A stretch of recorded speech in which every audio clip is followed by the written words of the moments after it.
আসসালামু আলাইকুম। দূরেরও কাছে যে যেখান থেকে আমার আজকের এই ভিডিওটি দেখছেন, আশা করছি আপনারা সবাই অনেক ভালো আছেন। আমরাও আলহামদুলিল্লাহ ভালো আছি। বরাবরের মতো আমি সাদিয়া থাকছি ভিডিও জুড়ে। আগে সকালে ঘুম থেকে উঠেই সর্বপ্রথমে চিয়া সিডটা খেতাম, তো সেই অভ্যাসটাতে আবারও অভ্যস্ত হওয়ার চেষ্টা করছি আর কি। তো রাতের ভিজিয়ে রাখা চিয়া সিডে হালকা কুসুম গরম পানি নিয়ে নিচ্ছি, আর চুলায় ডিম বসিয়ে দিয়েছি। সাধারণত আমি সবার নাস্তার ব্যবস্থাটা আগে করি। হাজব্যান্ড তো সকাল সকাল অফিসে চলে যায়, তো তার নাস্তার ব্যবস্থা করে, ভাগ্নির নাস্তার ব্যবস্থা করে তারপর ধীরে সুস্থে আমি আমার সকালের নাস্তাটা করি, যদি সকালের নাস্তা হিসেবে সত্যি আমি কিছু খেতে চাই আর কি। তবে ইদানিং চেষ্টা করছি হালকা কিছু হলেও খাওয়ার জন্য। টানা বেশ কয়েকদিন ধরে এত মুষলধারে বৃষ্টি হচ্ছে, আর এই বৃষ্টির ফলশ্রুতিতে কিন্তু ঢাকাসহ বাংলাদেশের বিভিন্ন জায়গায় প্রচুর পরিমাণে পানি জমে গিয়েছে এবং ভীষণ রকমের এক জলাবদ্ধতার সৃষ্টি হয়েছে, যাতে বিশেষ করে চট্টগ্রামের ওই দিকের সবারই অনেক বেশি কষ্ট হচ্ছে।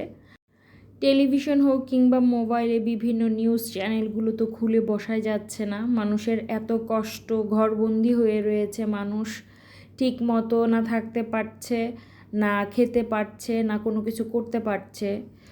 আমার বিল্ডিংয়ের সামনের টুক হচ্ছে এই ভিডিওটা মূলত। তো ঢাকা শহরে থেকে যদি আমাদের এই ধরনের অবস্থা হয়ে থাকে, ঢাকার বাহিরের মানুষগুলোর কষ্টটা আসলে আমি কল্পনাও করতে পারছি না। আমার জায়গা থেকে কিছুই করার নেই, আমি জানি আল্লাহ পাকের কাছে দোয়া করা ছাড়া আর হয়তো বা কোথাও সাহায্যের জন্য সামান্য কিছু দেয়া ছাড়া আমি আর কিছুই করতে পারবো না। তবে আল্লাহ পাকের কাছে শুধু এতটুকুই দোয়া করি যেন যে মানুষগুলো এত কষ্ট করছে আল্লাহ পাক তাদের সহায় হন, তাদেরকে সাহায্য করেন। আর কতগুলো মানুষ যে আসলে কি পরিমাণ কষ্ট করছে, মানে খাওয়া কি, ঘুম কি, সব কিছু শেষ হয়ে যাচ্ছে এদের। কি পরিমাণ কষ্ট, পানিতে কতক্ষণ ডুবে থাকা যায়, মানুষের ঘরবাড়ি ভেসে যাচ্ছে, মানুষের ঘরবাড়ি পানিতে ডুবে গিয়েছে। দেখলাম নিউজে যে ছোট নবজাতক বাচ্চাদেরকে পাতিলের মধ্যে রেখেছে।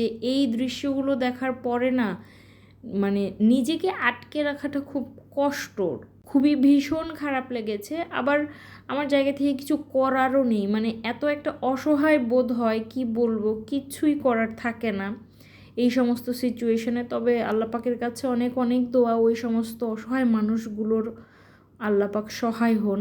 এইচএসসি যারা ক্যান্ডিডেট ছিল চিটাগাংয়ে, তাদের তো পরীক্ষা স্থগিত করা হয়েছে, কিন্তু বাংলাদেশের অন্যান্য বোর্ডের কিন্তু পরীক্ষাগুলো হয়েছে, যার কারণে হয়েছে কি, পরীক্ষা দিতে গিয়ে বাচ্চাদের যে কি ভীষণ কষ্ট হয়েছে, বৃষ্টির মধ্যে ভিজে ভিজে পরীক্ষা দিয়েছে। আমার ভাগ্নিরও কিন্তু সেম অবস্থা হয়ে গিয়েছিল, তাদের অ্যাডমিট কার্ড তারপরে সমস্ত কিছু একদম ভিজে একাকার হয়ে গিয়েছিল। করারও তো কিছু নেই, পরীক্ষা তো দিতেই হবে, বোর্ড এক্সাম বলে কথা। মানে সব মিলিয়ে না, মানে কেমন যেন একটা পরিস্থিতি। আর এর মধ্যেও কিন্তু আমার হাজব্যান্ডকে অফিসে যেতেই হয়েছে। সে বেশ কয়েকবার যেয়ে বাসার নিচ থেকে চলে এসেছে, বারবার আমাকে বলছিল যে এত পানির মধ্যে আমি কিভাবে যাব, আমি তো বুঝতে পারছি না।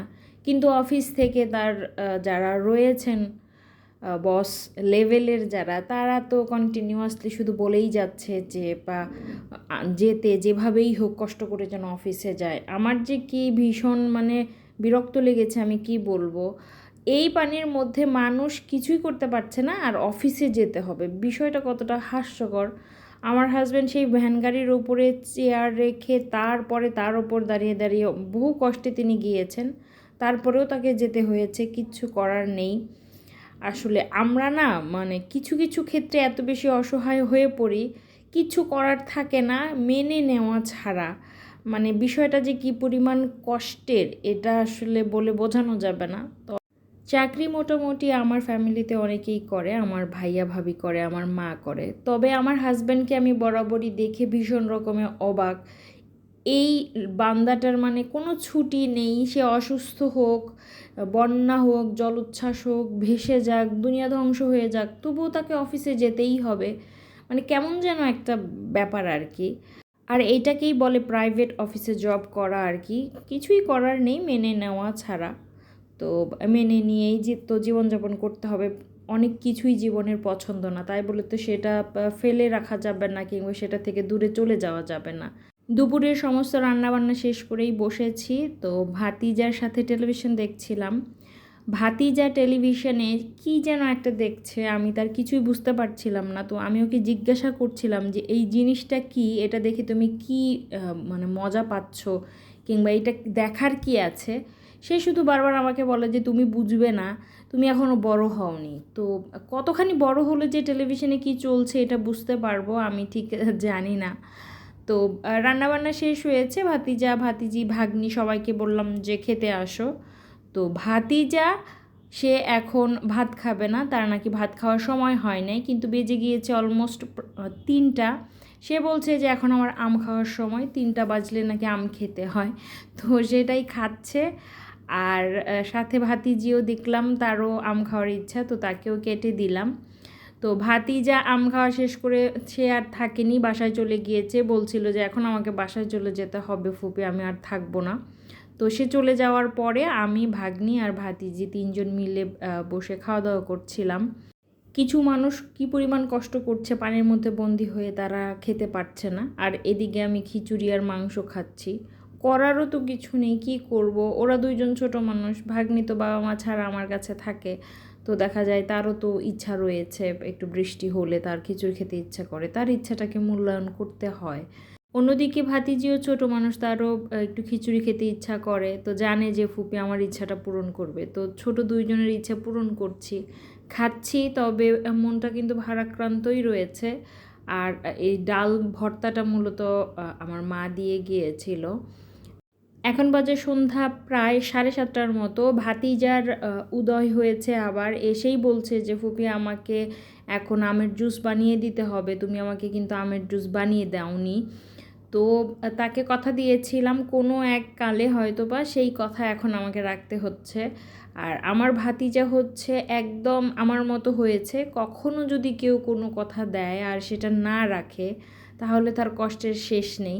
তবে ভাতিজা এখান থেকে আমার জায়গা থেকে আবার একটু আপগ্রেডেড হয়েছে, সে তার নিজেরটা একদম জোর করে হলেও না আদায় করে ছাড়ে, এই রকম একটা ব্যাপার। তো আমের জুসটা করে নিয়েছি।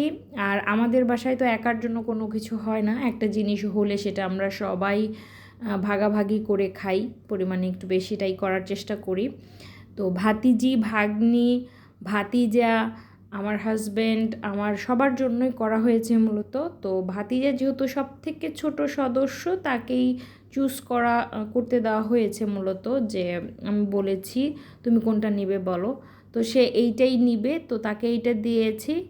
আর তারপর তো ভাগ্নিকে ভাগ্নিরটা দিয়ে দিচ্ছি। আর ওদিকে ভাতিজিকে দিতে পারিও নি, সে আগেই চিৎকার চেঁচামেচি শুরু করে দিয়েছে যে ফুপি আমি মিষ্টি জিনিস খাই না। একটা বাহানা তো তার সব সময় লেগেই থাকবে কোনো কিছু না খাওয়ার জন্য। তো বললাম যে মিষ্টি জাতীয় জিনিস বানালে আমাদের বাসায় চিনিটা আমরা একটু কমই ব্যবহার করি, তুমি খেয়ে দেখো। তো খাওয়ার পরে যথারীতি বলছে আর কি যে ফুপি বেশ ভালো লেগেছে, মজা হয়েছে। তো এটাই করে সে সব সময়। খাবারের সাথে তার কী এমন শত্রুতা তা আমি জানি না, ভীষণ রকমের অনীহা আর কি। তাদেরকে জুস দিয়ে আমি আমার নিজের জন্য একটু আদা চা বসিয়েছি। ইদানিং ঠান্ডা ঠান্ডা আবহাওয়া হোক কিংবা বৃষ্টির কারণে হোক, স্যাঁতস্যাঁতা একটা সিচুয়েশন হয়, যার কারণে প্রচণ্ড রকমের মাথা ব্যথা করে আর কি। তো জুসের চাইতে 1 কাপ আদা রং চা আমার জন্য বেশি প্রয়োজন, তাই নিজের জন্য আদা চা একটু বসিয়েছি। আর এইদিকে আমি একটু প্রিপারেশন নিচ্ছিলাম, মূলত রাতে বেলা ভাজি করব আলু দিয়ে আর গাজর দিয়ে মটরশুঁটি দিয়ে। নর্মালি হয় কি যে যেই দিন পরীক্ষা থাকে ভাগ্নির সকালে, তার আগের দিন রাতে আমি তরকারির আইটেমগুলো একটু করে রাখি, এতে করে সকালে প্রেশারটা আমার একটু কম পড়ে। সকালবেলা দেখা যায় যে কখনো ভাত করি কিংবা রুটি যেহেতু করতে পারি না, চাপটির মতো করে করে দেই, সেটা তরকারি দিয়ে অনায়াসে খেতে পারে যদি তরকারিটা করা থাকে আর কি। তো এর জন্য সকালের জন্য আমি তরকারি আইটেমগুলো রাখি না, একেবারে রাতেই এখন করে রাখবার চেষ্টা করি, যেই দিন পরীক্ষা তার আগের দিন রাতে করে রাখি আর কি। তার জন্যই গাজর আর মটরশুঁটি ফ্রিজ থেকে নামিয়ে নিয়েছি। আর এদিকে আমার চাটা হয়ে গিয়েছে, এখন গরম গরম 1 কাপ আদা চা খাবো। এখন আমার সর্বাত্মক চেষ্টা থাকে সারাদিনে যেন 1 কাপ চাই আমি খাই, তবে সাথে এই পরিস্থিতির কারণে আসলে মাঝে মাঝে হার মেনে যাই। বাধ্য হয়ে সন্ধ্যার সময় 1 কাপ আদা চা খেতে হয় কিংবা মশলা চা খেতে হয়। তো যাই হোক, চাটা খেয়ে তারপর এই তো ভাজি করার জন্য চলে এসেছি, ভাজিটা করে রাখবো। ভাজি করা শেষ হয়ে গেলেই কিন্তু মোটামুটি আমার কাজ শেষ রাতের জন্য। তারপর আর তেমন কিছু থাকে না, জাস্ট খাওয়া দাওয়া করে ঘুমিয়ে পড়া আর কি। তো আজকের এই ভিডিওটি এই পর্যন্তই। সবাই অনেক ভালো থাকবেন। ভিডিও ভালো লাগলে লাইক করবেন, কমেন্ট করে জানাবেন কে কোথা থেকে আমার ভিডিও দেখছেন। আল্লাহ হাফেজ।